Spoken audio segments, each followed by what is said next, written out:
In 1972, a man named Dan Cooper bought a Maytag washing machine. He commented on our last video, saying that 54 years later, that machine is still running. It survived 5 decades of daily use, with only one motor replacement. Now compare that to the experience of a modern homeowner.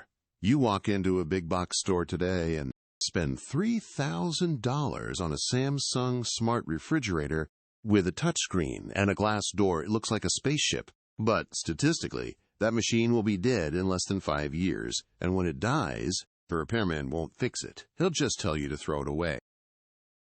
Why do modern appliances become disposable so quickly? We'll expose the engineering crimes hiding in your kitchen. We'll cover the linear compressor scam and the sealed bearing disaster, plus the chip conspiracy turning appliances into e-waste. The first issue on our list is the refrigerator, specifically the technology known as the linear compressor. For decades, refrigerators used a standard rotary compressor. This motor spun in a circle, sitting in a bath of oil. It was loud, and it used a little more electricity, but it was virtually indestructible because it was constantly lubricated. But in the early 2000s, companies like LG and Kenmore decided to reinvent the wheel. To meet strict new energy regulations, they invented the linear compressor. Instead of spinning, this motor moves a piston back and forth in a straight line, like a syringe. They claimed it would save energy and reduce noise. But there was a fatal engineering flaw. Because it does not spin, it cannot splash oil around the chamber to lubricate itself. It relies on tiny complex valves and springs, which keep friction from destroying the machine. Those valves often fail. This is not a theory. It's the subject of a massive class action lawsuit. When it fails, metal shavings are sent into your fridge's sealed cooling lines, acting like a heart attack. You can't just replace the compressor because the entire circulatory system is clogged with shrapnel. The fridge is totaled. But even if the compressor somehow survives, there's another engineering crime happening inside your modern fridge. It's the ice maker. If you own a Samsung French door refrigerator, you likely know this pain personally. In the old days, the ice maker was located in the freezer. This made perfect sense, as the freezer is below freezing. But modern consumers wanted more shelf space. So engineers moved the ice maker into the refrigerator compartment. This is a violation of the very laws of thermodynamics. They're trying to freeze water inside a box designed to keep food at 38 degrees. They pump freezing air from the bottom to the top through thin plastic tubes into a poorly insulated compartment. The result is always inevitable. The seals fail, warm air gets in, and the ice maker turns into a solid block of frost. It often jams. It leaks water all over your floor, eventually destroying the fan motor. They engineered a system that fights physics just for a slightly cleaner look. The second reason your appliances are dying is the invasion of computer chips. Your grandmother's oven had a mechanical dial. It was a simple switch that sent power to a heating element. If it broke, you bought a $10 switch and screwed it in. Your modern oven has a motherboard, a printed circuit board with delicate microprocessors, soldering, and capacitors.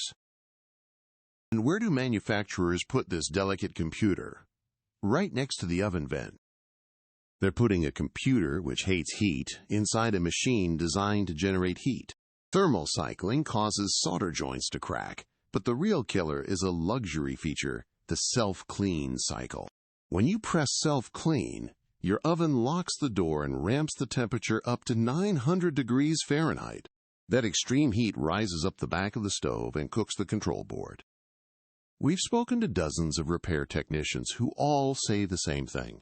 Running the self-clean cycle is the fastest way to kill a modern oven. You are literally frying the brain of the machine to save yourself 10 minutes of scrubbing.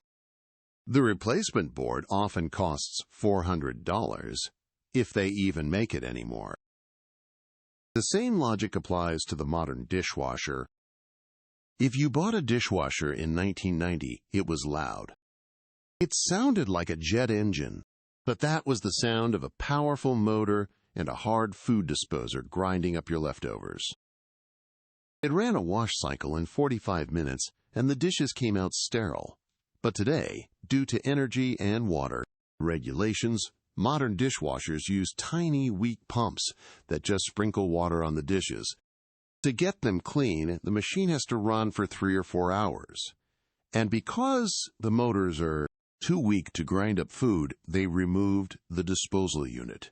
Instead, they gave you a filter, a mesh basket at the bottom of the tub that you have to reach in and clean by hand. Digging out the slimy wet food yourself, they charged you more money for a machine that takes 4 times as long and forces you to do the dirty work yourself. But the most insulting engineering crime is the sealed tub. This is why your washing machine is now a disposable item. In the old days, like with that 1972 Maytag, the metal drum spun on a set of bearings. These bearings take a beating and eventually wear out. On an old machine, you could unscrew the back, pop out the old bearings, press in new ones, and get another 10 years of life. Today, manufacturers like Whirlpool and Samsung use a process called plastic welding. They mold the bearings directly into the plastic outer tub, permanently sealed inside. When the $20 bearing fails, you cannot replace it. You have to replace the entire tub assembly. The part costs $400, and labor costs $300, so your repair bill is $700. On an $800 machine, the repairman looks at you and says the phrase defining our modern economy. It's not worth fixing. This is no accident. It is a deliberate design choice. They intentionally remove the ability to repair wear items, forcing you to buy a new unit. So, what's the solution? If you watched our last video, you know about Speed Queen. But not everyone can afford a $2,000 washer. The alternative is to reject smart appliances entirely. When you shop for a fridge, look for the cheapest, dumbest model on the floor. Look for the one without the touchscreen, without the indoor ice maker, and without Wi-Fi. The fewer features it has, the fewer things can break. Or, do what the smart money is doing. Keep your ugly, avocado green appliances running. If you have a dryer from 1995, keep it. It's built with steel gears and a mechanical timer. It's superior to anything you can buy at a big box store today. Don't be seduced by the stainless steel and the glowing lights. They are just lipstick on a pig. They're trying to sell you a computer that keeps your milk cold. Just like a computer, they expect you to upgrade it every 5 years. Stop buying their junk. If you want to know which other products have been ruined by this same philosophy, watch this video next.